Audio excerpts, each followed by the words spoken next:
Hello students, good evening. कैसे हैं आप बच्चों? अब हम क्लास 12 सीबीएसई का टर्म 2 का सिलेबस डिस्कस करने जा रहे हैं और आज हमने पहला टॉपिक ले रखा है इनडेफिनिट इंटीग्रेशन। तो आज के क्लास में समझेंगे आखिर ये इनडेफिनिट इंटीग्रेशन क्या है, इसका बेसिक कॉन्सेप्ट क्लियर करेंगे और फिर हम लास्ट तक पूरा सिलेबस जानेंगे। चलिए पहली बात करते हैं, आखिर ये इनडेफिनिट इंटीग्रेशन है क्या। पहली चीज, it is the reverse process of derivative. पहली चीज तो हम यही जानते हैं कि भाई जो हमारा एंटी डेरिवेटिव है, मींस जो हमारा इनडेफिनिट इंटीग्रेशन है वो रिवर्स प्रोसेस ऑफ डेरिवेटिव। क्या है भाई ये? Reverse process of derivative. पहली चीज तो बेटा हम इसको ऐसे ही जानते हैं कि ये रिवर्स प्रोसेस ऑफ डेरिवेटिव। तो ये किसका रिवर्स प्रोसेस है? डेरिवेटिव का। तो इसलिए इसका एक नाम हो जाता है एंटी डेरिवेटिव। चलिए क्वेश्चन पूछ देगा find the anti derivative of this. चलिए इसका एक और नाम है बेटा जिससे हम बोलते हैं primitive function. Find the primitive function. ये तो हो गया बेटा हमारा नेम हो गया कि भाई ये क्या है? रिवर्स प्रोसेस ऑफ डेरिवेटिव, जिसे हम एंटी डेरिवेटिव भी कहते हैं, जिसे हम प्रिमिटिव फंक्शन भी कहते हैं। चलिए अच्छा मेरे को बात बताइए, D D X of F X मान लीजिए हम कैपिटल एक्स मान लें। सपोज ये derivative of small F X equal to the capital F X. अब थोड़ा ध्यान दीजिएगा, अगर इसी में हम कोई एक कांस्टेंट ऐड कर दें, क्योंकि मेरे को पता है डेरिवेटिव ऑफ कांस्टेंट फंक्शन तो भी क्या आएगा बेटा? कैपिटल एफ एक्स आएगा, क्योंकि कांस्टेंट का तो डेरिवेटिव कितना होता है? 0। कोई फर्क नहीं पड़ने वाला है।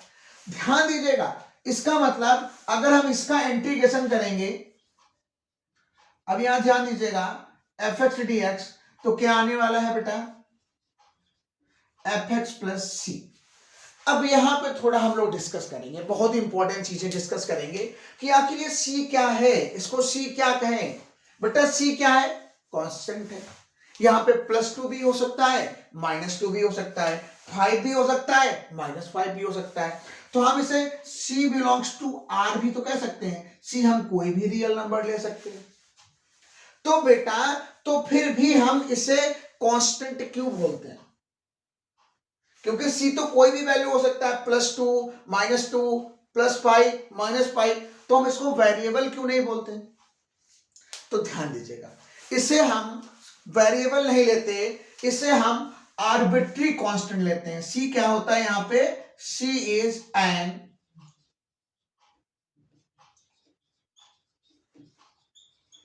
Arbitrary constant. आप कहोगे बच्चा आर्बिट्री कांस्टेंट क्या होता है? मींस एक बार में हम एक ही वैल्यू लेंगे, कि अगर किसी एक फंक्शन में 5 ले लिया तो फिर हम 6 नहीं ले सकते। अगर यहां पे हमने वेरिएबल लिया होता है तो वेरिएबल देखा होगा, कभी x इक्वल टू 5 आएगा, कभी x इक्वल टू 6 आएगा। इसलिए हम इस c को वेरिएबल नहीं बोलते, हम c को बेटा क्या बोलते हैं? Arbitrary constant. और आर्बिट्री कांस्टेंट आप लोग जानते हैं, arbitrary constant means that is fixed for particular cases. तो याद रखिएगा। अब यहां पे दो चीजें और आती हैं भाई, इस fx को क्या बोलते हैं, इस fx को क्या बोलते हैं? तो भाई याद रखना, इस कैपिटल fx को बोलते हैं इंटीग्रल।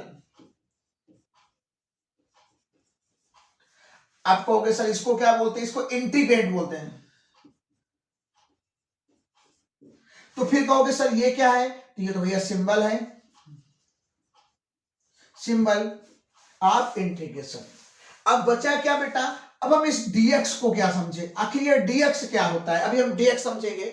dx का मतलब होता है विथ रिस्पेक्ट। इसका मतलब ये होता है कि हम किसके रिस्पेक्ट में इंटीग्रल करेंगे, मींस fx का integral with respect to x। dx का मतलब है कि इस fx का इंटीग्रल करना है किसके रिस्पेक्ट में?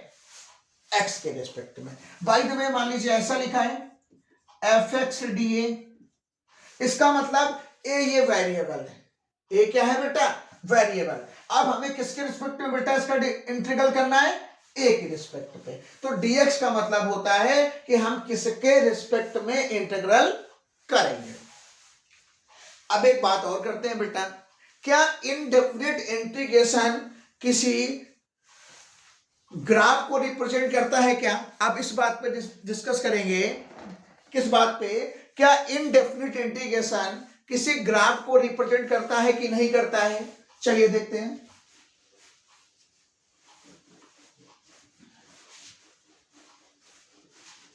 ध्यान दीजिएगा, ये जो इनडेफिनिट इंटीग्रेशन होता है बेटा,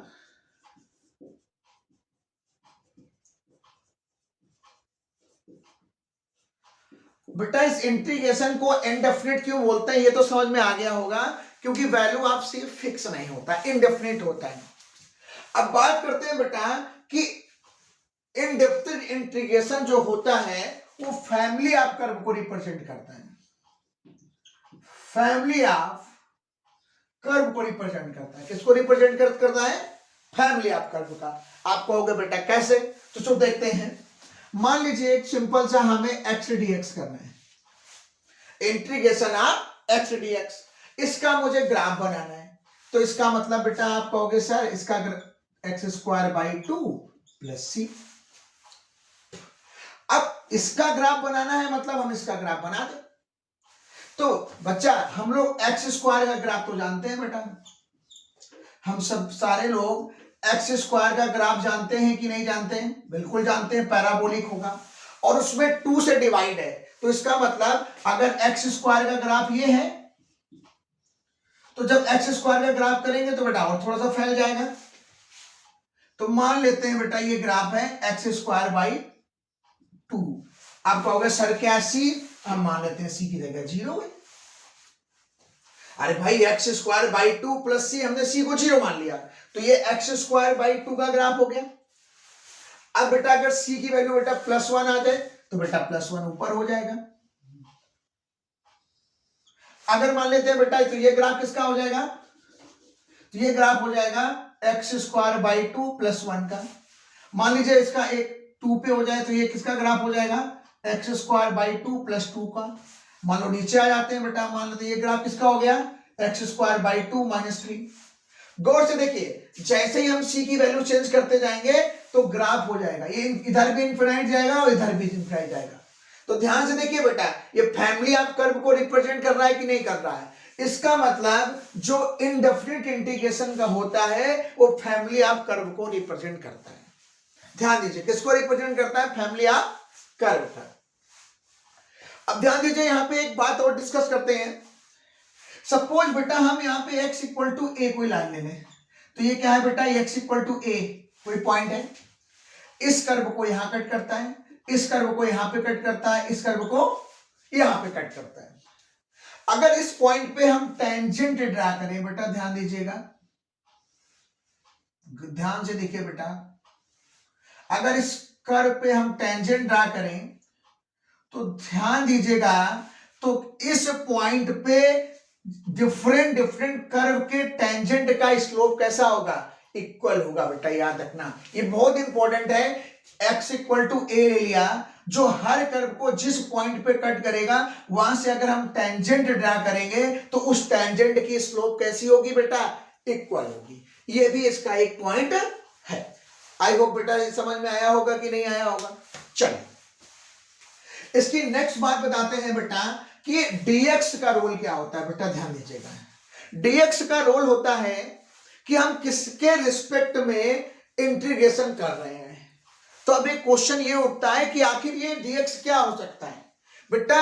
x दो चीजें हो सकता है, आइदर वेरिएबल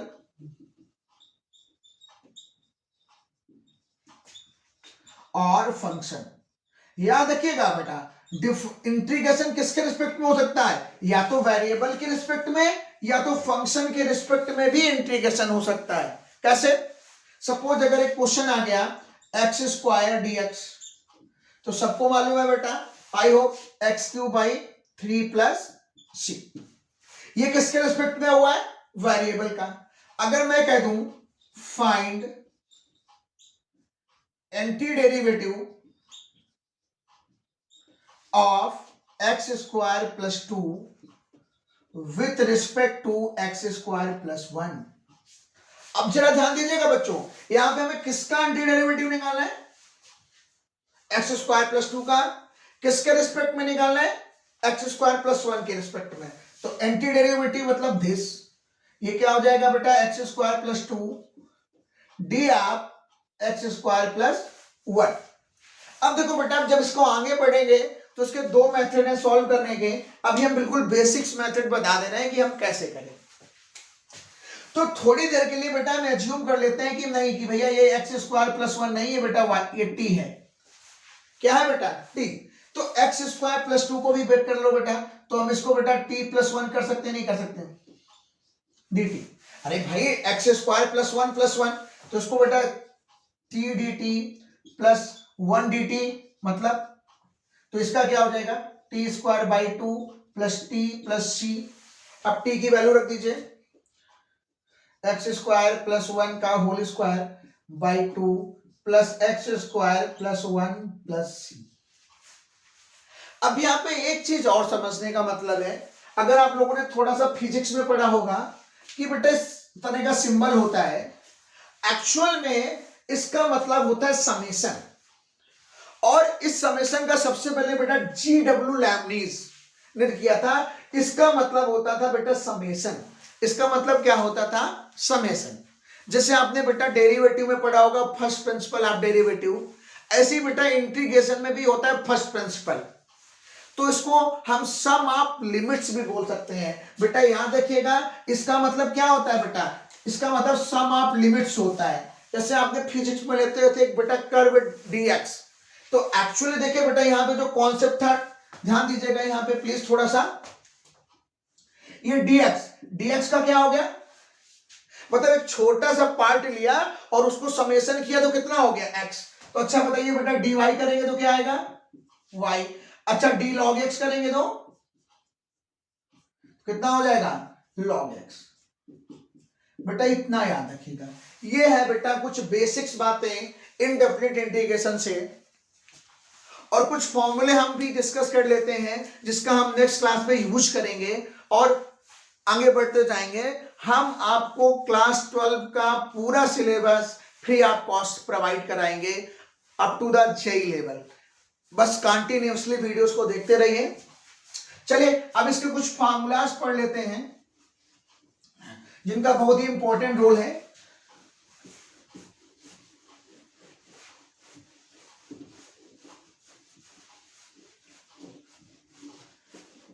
चलिए कुछ फार्मूलास की बात कर लेते हैं। पहले तो x की पावर n dx का इंटीग्रेशन क्या होता है? x की पावर n प्लस वन। तो बताइए बेटा यहां पे dx का इंटीग्रेशन x बता रखा है हम लोगों ने। अब बात करते हैं बेटा, अगर 1 बाई एक्स की पावर n dx हो तो क्या होगा? ध्यान दीजिए, जैसे x की पावर n dx का फॉर्मूला होता है x की power n plus one by n plus one, ऐसे ही अगर 1 अपान x की पावर n है तो क्या हो जाएगा? x की पावर minus n plus one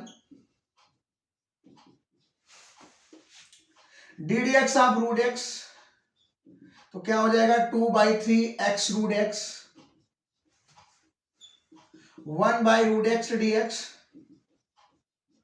2 root X plus, याद रखिएगा बेटा। नेक्स्ट बेटा e की पावर x dx, तो होता है e की पावर x प्लस सी।